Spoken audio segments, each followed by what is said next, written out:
శ్రీ గురుభ్యో నమః. శ్రీమాత్రే నమః.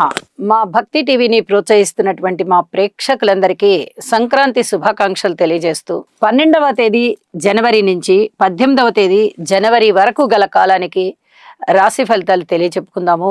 మకర రాశిలోకి సూర్యుడు ప్రవేశించడంతోనే మకర సంక్రాంతి అనేటటువంటి పుణ్య తిథిని మనము ఆచరిస్తాం. దీనినే ఉత్తరాయణ పుణ్యకాలం అని కూడా అంటాము.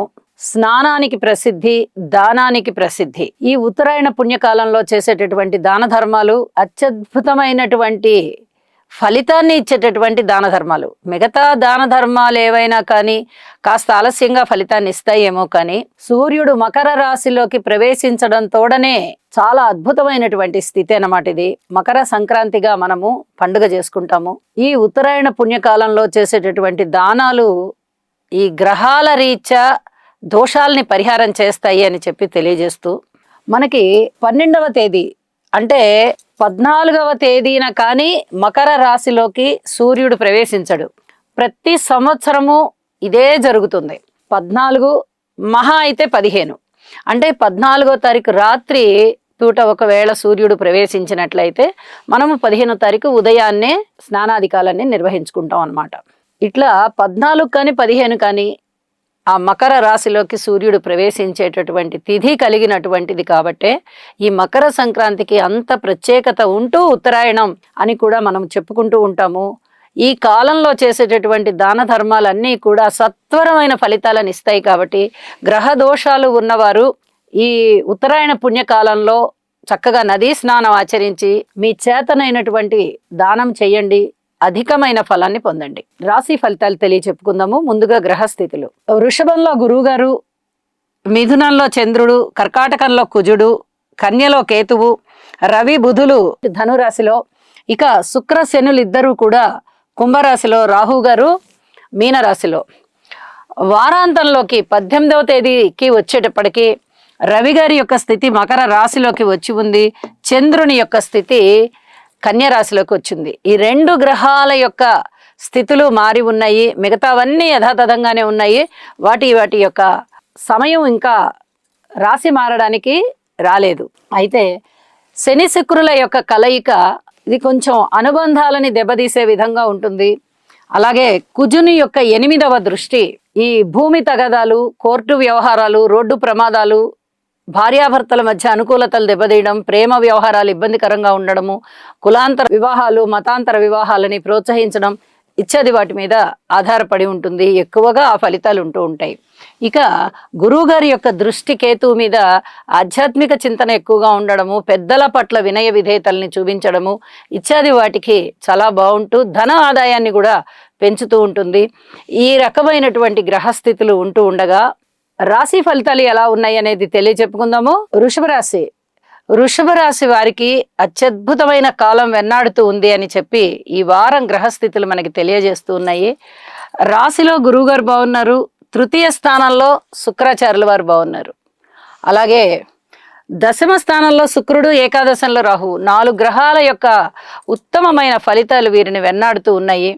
ఏ పని చేపట్టినా కూడా అద్భుతమైనటువంటి ప్రయోజనాలు, రాశిలో ఉన్నటువంటి రాహు ఇచ్చేటటువంటి ప్రయోజనాలు అన్నీ కావు. అలాగే లాభస్థానంలో రాహు గారు కూడా అలాంటి ప్రయోజనాలనే ఇస్తారు. 2 దీర్ఘకాల సంచారం చేసేటటువంటి గ్రహాలు అవడము, చాలా శుభకరమైన స్థానాలలో వీరు ఉండడమే ఇందుకు ముఖ్య కారణం. భార్యాభర్తల మధ్య అన్యోన్యత పెరుగుతుంది. వివాహాది శుభకార్యాలు కుదురుతాయి. దైవ కార్యాలు కూడా చేస్తారు. అనేక విధాలుగా ఒక పెద్ద మనిషిగా నిలబడి ఇరు వర్గాలకి ఏదైనా ఘర్షణాత్మకమైనటువంటి సంఘటనలు జరుగుతూ ఉంటే వారిని సమన్వయపరిచి ఆ సమస్యని చక్కగా సాల్వ్ చేస్తారు, పరిష్కరిస్తారు. ఇందులో వీరు నిష్ణాతులు. ఇంత పెద్ద మనిషితనంగా ప్రవర్తిస్తున్నారు, వీరు చాలా అద్భుతమైనటువంటి తీర్పులు చెప్పారు మనకి అని చెప్పి 10 మంది వీరిని పొగుడుతారు, ప్రశంసిస్తారు. దైవభక్తి పెరుగుతుంది, దైవ కార్యాలు చేస్తారు. అన్ని విధాలుగాను వీరికి మంచి పేరు వస్తుంది. 10 మందిని సమన్వయపరచడము, శాంతి భద్రతలు పునరుద్ధరించడము, దైవ కార్యాలు చెయ్యడము, తనలోని సమర్థత ఏమిటి, ఏ విషయమైనా ఒక ఉద్యోగ జీవితంలో కానీ లేదా వృత్తి పట్ల కానీ వీరి యొక్క అంకిత భావం ఏ విధంగా ఉన్నది అనేది వారు చేస్తున్న శ్రమని బట్టే వారు చెప్పగానే తెలియచెప్పినట్టు చెప్తారు, 10 మంది ప్రశంసిస్తారు. ఇది చాలా చాలా చెప్పదగినటువంటి సూచన. సన్మాన సత్కారాలకి అర్హులవుతారు. అలాగే అన్నదమ్ముల సహాయ సహకారాలు బాగుంటాయి.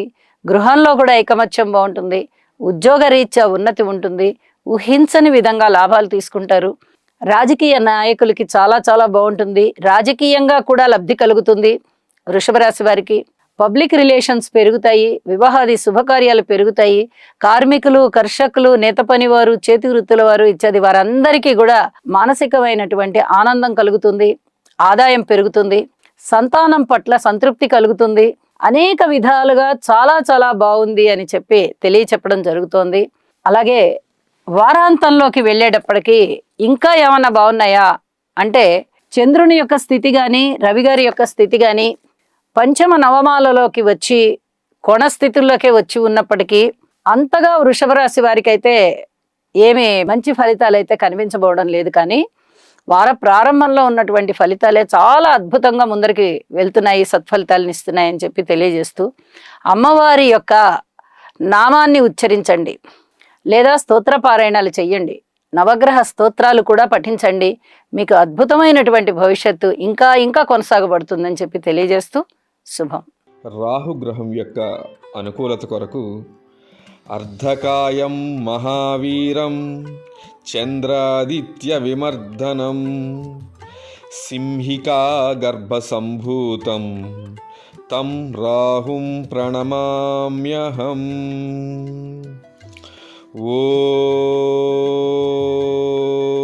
ఓం భ్రాం భ్రీం భ్రౌం సహ రాహవే నమః. శుక్రగ్రహం యొక్క అనుకూలత కొరకు హిమకుంద మృణాళాభం దైత్యానాం పరమం గురుం సర్వశాస్త్ర ప్రవక్తారం భాగం ప్రణమామ్యహం.